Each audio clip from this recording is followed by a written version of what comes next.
Добро утро, драги гледачи. Се наоѓаме во ветеринарна клиника Штип, односно ветеринар човек кој се грижи за животните. Тој кој дава совети и заштита за нивна безбедност.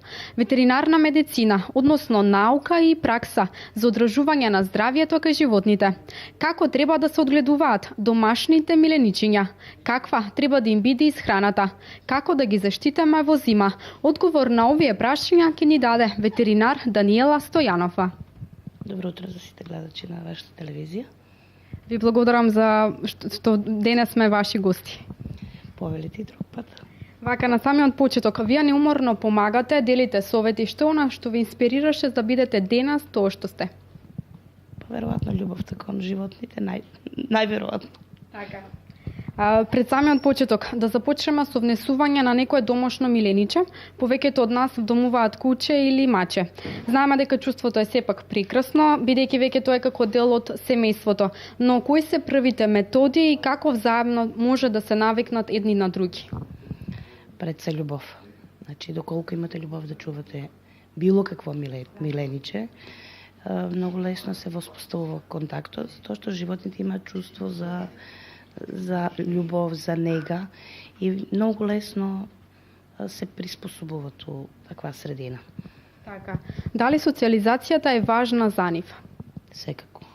Значи, кога ќе вдомите милениче или си набавите милениче, потребно е да на некој начин да му ги покажете сите работи кои тоа треба да ги кои работи смее да ги прави, кои не треба. Тоа е некој краток период на адаптација во едно семејство и во тој период најмногу за новите собственици е битно да го научат, значи, на основните каде треба да каде ќе му стое храната, значи да не се местат местата на храна, значи на едно место ќе има кај што ќе му понудувате храна, кај што ќе му стое, значи, посадата за храна и за вода, и на местото каде што, доколку го чувате внатре, значи кај смее да борави. Доколку се работи, значи, за чување на милениче внатре, за мачките има посебна песок во која тие треба да вршат нужда, додека за кучињата најчесто се практикува, значи кога го учите, кога ќе заземе положба да треба да има потреба да иде по нужда, значи да го изнесете надвор и да му покажете, значи, кое е местото каде што треба, и тоа со некое време, значи со едно внимание, од некој краток период, од 2-3 недели, тие се навикне и само ќе ви покаже кога треба да оде. Значи, тоа е тај прва социализација во која тоа ќе си ги многу брзо науче своите навики. Другата работа е, значи, остатокот, дека и вие треба да внимавате и да тие навики, кога ќе ви покаже, мора да го послушате. Така. Важна е посетата од ветеринар. Дали луѓето кои имаат домашни миленичиња го почитуваат ова правило? Да. Многу често, значи, ретки се случаевите кај што некој се земе животно и не води грижа. Значи, миленици зимаат луѓе кои сакаат животни.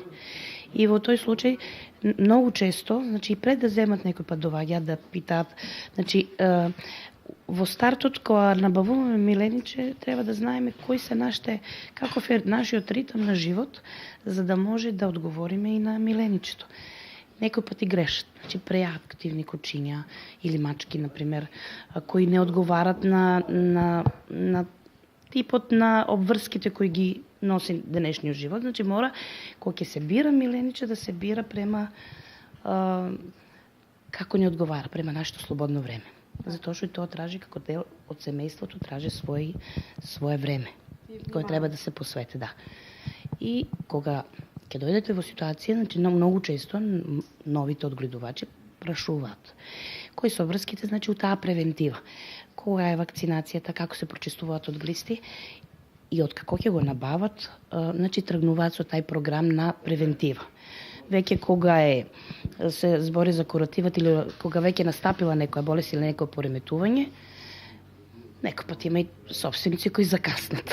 Па, обично викаме дека, нели, кога ќе му мине на кутре, тргнат по таа мисла, и кога треба да, тука веќе имаме многу повеќе, него ли кога би дошле на време да тоа биде фино санирано со време. Така, кои се најчестите болести кај домашните миленици?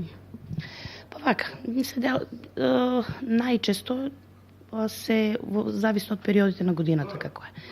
Значи во зимскиот период се воспаление на горни дишечни патишта, бронхопнеумони како застарен случај на пример, затоа што доколку дојдат и сета промена застанува на горните дишечни патишта. Исто така промената на времето, доколку се работи за миленици кои се чуваат надвор и во зимскиот период некој пат се дешава значи и промени во дигестивниот тракт, значи како некое проладување на цревниот систем. Промени на кожите се во текот на целата година. Значи некои се врзани со паразити кои се во текот на годината имаме разни периоди на појавување на некои од паразитите или некои инсекти кои борават на кожата и на длаката на животните. И така, но меѓутоа тој процес многу често се пролонгира и го имаме во текот на целата година. Така да различни се проблеми. Како ние можеме да дознаеме дали нашето куче страда од некоја болест? Па вака, значи здраво куче има светла, фино полегната длака. Значи има нормален апетит, кога му понудите храна, јаде нормално. Значи жвакањето на храната е нормално. Кога ќе го посматрате од првиот момент, значи се е во нормални граници, значи нема да тешко голтање, значи нормално си ја прима храната, изметот е цврст, формиран.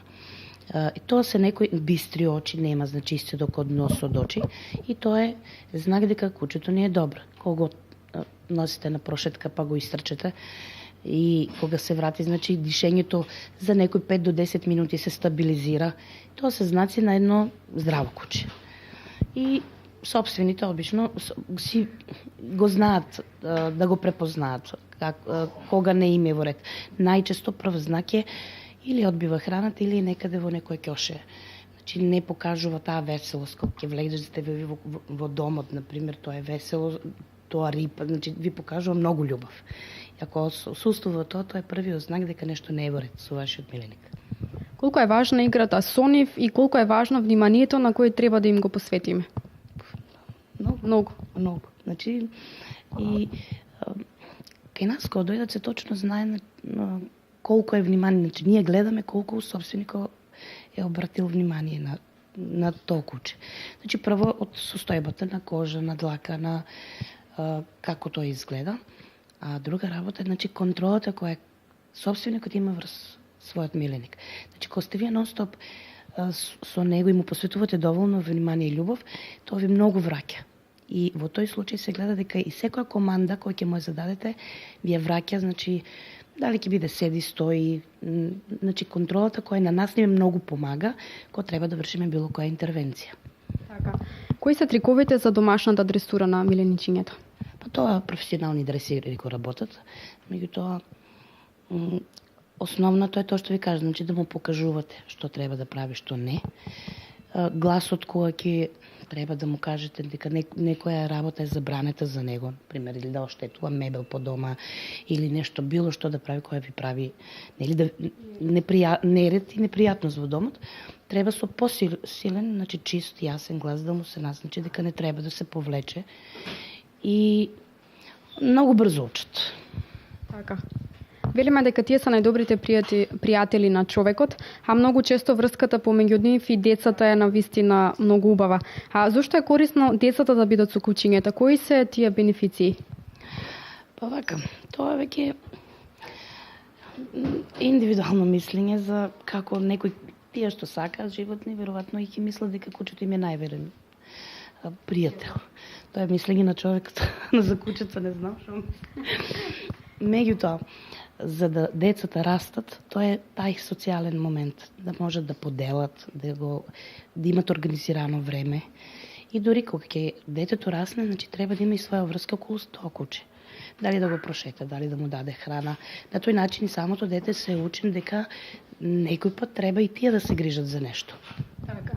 Кои се симптомите и последиците кои може да настанат од прекумерена тежина?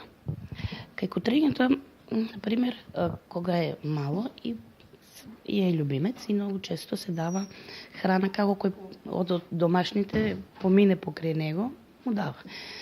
И доколку настане прекомерна тежина, во моментот кога растат за 6 месеца, значи се формираат коски, толку стуваат и од самата тежина, значи долгите коски на екстремитетите знаат да попуштат и да дојде до некој, значи не се работи за рахитис, него се работи за искривување од тежина коски. Значи најчесто на скелето се промените.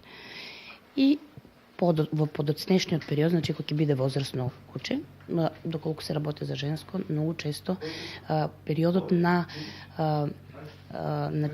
за размножување, значи да биде гравидна, се пролонгира. Значи треба да биде во една кондиција која е некоја физиолошка кондиција во која не смеат да се гледат ребрата, значи да биде коските, значи се да биде фино заоблено, меѓутоа да не и задниот дел обично на грбот се гледа дека е во голема тежина, значи да не биде широко доста, но да има онај добар пат према да го прати линијата на ребрата.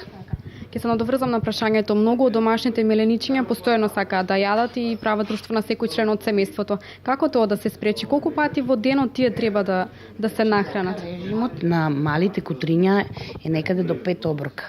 Кога се малецки, кога го одбивате. Значи, одбивањето по правило би требало да биде на 2 месеца старост.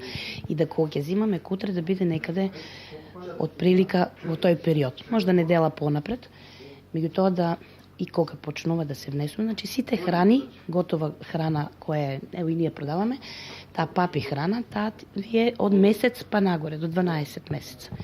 Таа е со повисока протеинска концентрација на протеини поголема и значи исхранењето треба да биде со секоја храна која има колку грама треба према килажата на кучето се добива. И се доколку собствениците одлучат да одат само на готова цврста храна, таа е најдобра во летниот период, значи не се расипува, па и зимно време не замрзнува или многу е мал процентот на цревни болести кога се користи континуитет таа храна.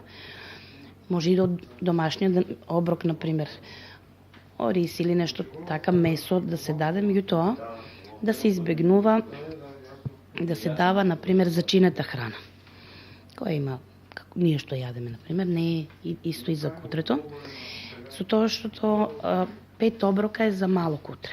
Како расте, така намалува. Значи, тамо до 6-тиот месец може да додат со 5 оброка, потоа одат на 3 до година и после годината на саба или на вечер. Практикуваат кај некои и само еднашка на вечерно хранење. И кога ќе одете, вие го правите режимот, значи како собственик, така да нема да има таков проблем. Така, колку пати во годината тие треба да се бањаат? Така, значи природно на потребата за капење е потреба на собственикот, не е на кучето. Значи тие во природата немаат режим на капење. Значи и по правило, значи потребно е еднаш месечно е доволно. Поготово во зимскиот период, пошто тие имат една градба на длаката која имат надворешна, која ние фино гледаме, и таа една ситна длака која ги штити од преладување, кога се, например, искапе, таа останува влажна. И таа е многу блиску до кожата и многу често настануваат промени на дишните органи. Значи, од тоа преладување кој ние не го гледаме, таа подлака која ги штити за зимно време.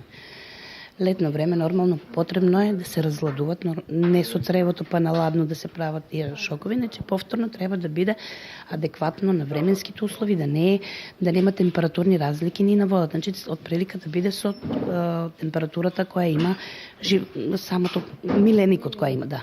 Така, зимата е период од годината која може да биде опасен за кожата на крзното на миленичето. Затоа кои се советите како најдобро да се одржува крзното и на што треба да се внимава? Па вака, значи, на животните кои живеат надвор, значи во кукички или се некаде во дворот, самиот физиолошка тоа веќе е адаптација на надворешната средина која има секое животно, и длаката ја мене соодветно 2 пати годишно, значи има зимска и летна. кај домашните миленици кои се чуват внатре, ради температурата која нема чувство на разлика во температурата, таа промена на длаката е некако во текот на целата година и обично собствениците се чудат зошто цела година кому повеќе паѓа длаката. Тоа е баш ради тоа што на ние како луѓе му е сопираме таа физиологија која му е дадена. Значи промени на кожата, како што преска реков, се у континуитет може да се десат. Првиот одраз дека нешто не е добро, дали со исхраната, дали недостасуваат некои минерали, витамини, може да го покаже кожата. Тоа е како нутриционистички показател. Или изгледа несјајна, накостршевена, со некои празни места. Значи тоа е одраз дека нешто или да е некоја алергија, значи храна, алергија или паразити.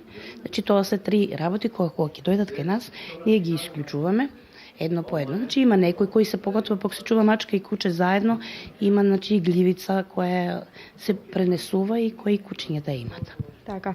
За жал некои од кучињата нема топол дом каде можат да бидат заштитени. Зошто се случува тоа и како ние да им помогнеме ним?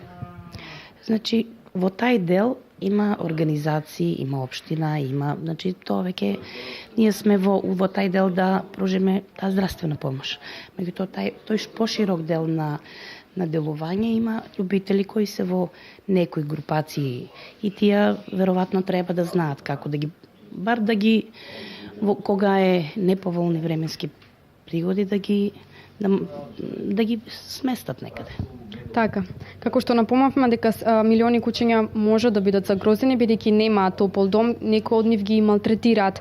Да упатиме некој апел за нивна заштита, совет. Па вака сега, значи постои законска регулатива во која за благосостојба, значи постои закон за благосостојба на животните, во кој точно има и казнени мерки кои се за таква негрижа на животните. Дури има и собственици кои се негрижни, не посветуваат права грижа на животните, меѓутоа тој дел го вршат значи инспекторските служби.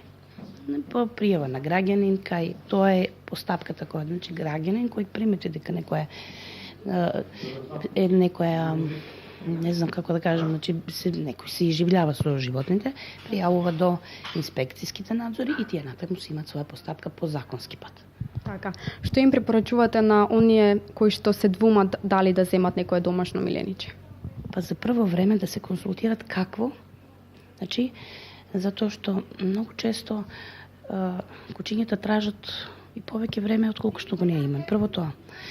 Второ, да имат можност. Значи, има превентива во која да имат и можност финансиска да ги спроведат сите мерки кои се во превентивниот дел. Значи, кај нас, вака за мало кутре, чистењето од паразити, откако се роде, па до крајот на животот, значи на 3 месеца, 2 до 3 месеца, према килажата со таблетки се чисти.